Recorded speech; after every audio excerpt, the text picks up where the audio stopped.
So let's talk about how do you take care of yourself and take care of your family at the same time. Now, a lot of people will actually tell you not to do this. They'll tell you things like, hey, recovery is selfish. Just focus on you. Just focus on staying sober. But in order to do that, you have to avoid your family who's on your butt, who's watching you like a hawk, who's maybe putting down a lot of boundaries and controlling.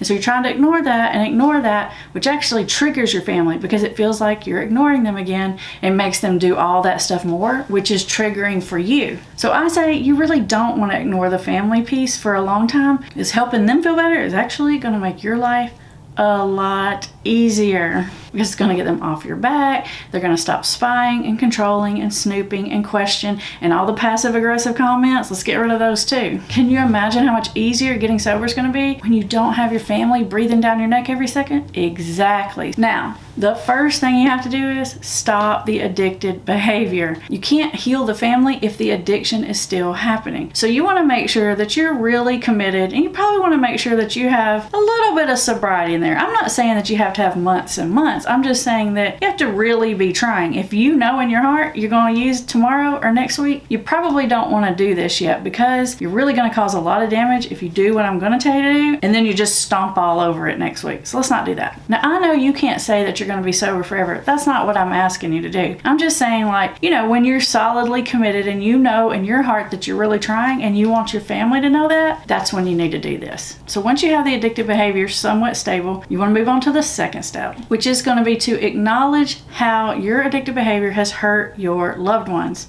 specifically. And I recommend when you do this step to actually maybe even get out some paper and put the names of your loved ones, one sheet of paper, one name at the top, so that you can think about how your behavior has affected that loved one specifically. Because you want to avoid general blanket apologies and I'm sorries and I know my behavior's affected y'all negatively. You can say that stuff, but it might actually backfire on you because I'm guessing you probably said it before, and sometimes when you say it again, families can respond negatively and say things like, yeah, we heard all that before, and what's going to be different this time?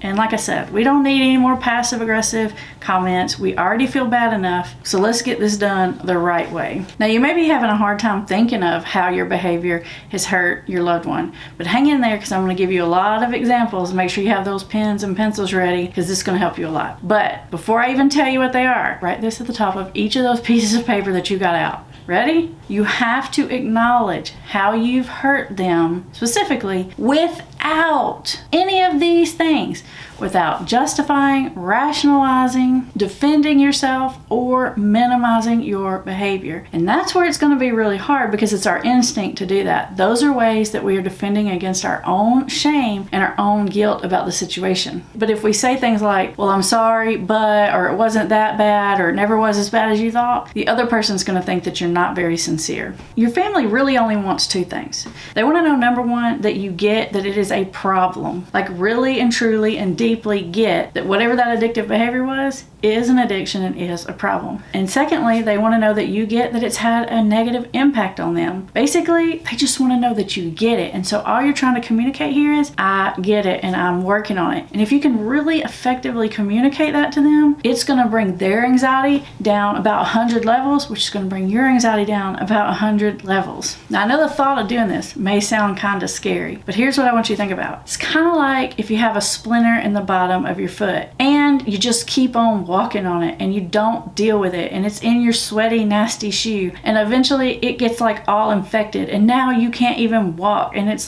turned funny colors and it's swollen and it hurts if you breathe on it. That's what happens when we don't deal with things. But if you've ever had a splinter in your foot or anywhere else and you've taken it out, yes, it is painful to get in there and get it out, and sometimes it's even ugly and nasty. But almost as soon as it's out, you feel better. And the healing happens pretty quick after that. So all that avoiding is just keeping you sick and uncomfortable longer. So let's put a stop to that.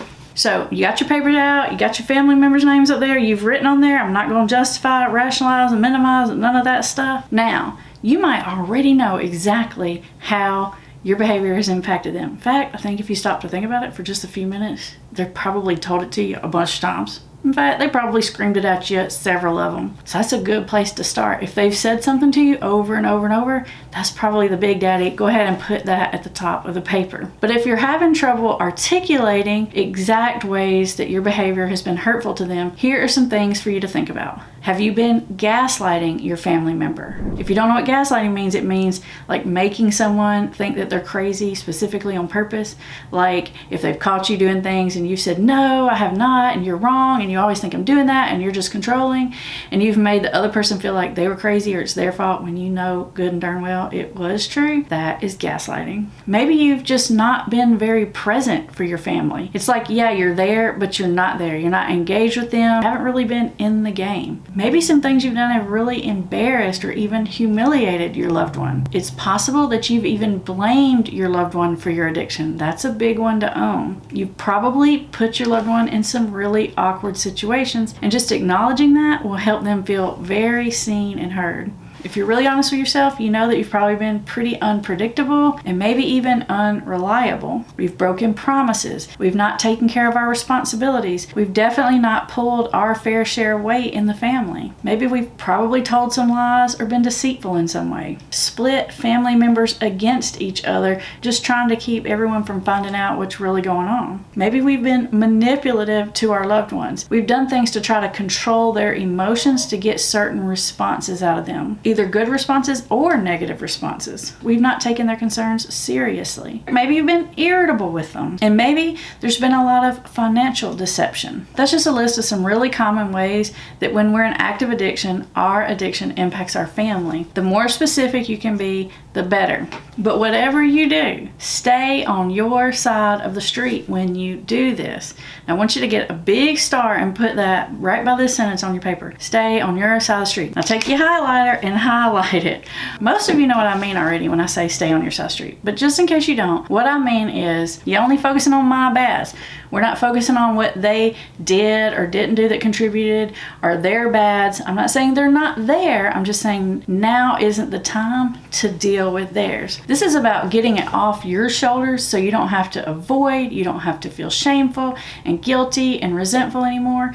And it's also about helping them so their anxiety can go down, and then that'll help your anxiety go down. Now, as we're going through this process, you may be thinking to yourself, well, there's some people I'm just not ready to do this with. And you might be right about that. If you know you're not ready, or they're not in your life every day right now, then it's totally fine to wait on this. But if this is your spouse and you're living with them, if this is your parent, if this is your child, and you're still in an everyday type relationship with them, the faster you can get this done, the better they're gonna feel, the better everything's gonna be. Now, if you're really ready to do this and you want some like step-by-step guidance, then you can look at my Rapid Relationship Repair online course. It is for people in recovery, either early recovery or even later recovery, who've done a lot of damage to a relationship and you really want to heal that. I'm going to put the link to that right up here and in the description. And up next, I want you to watch this video, which is more on building trust with your family.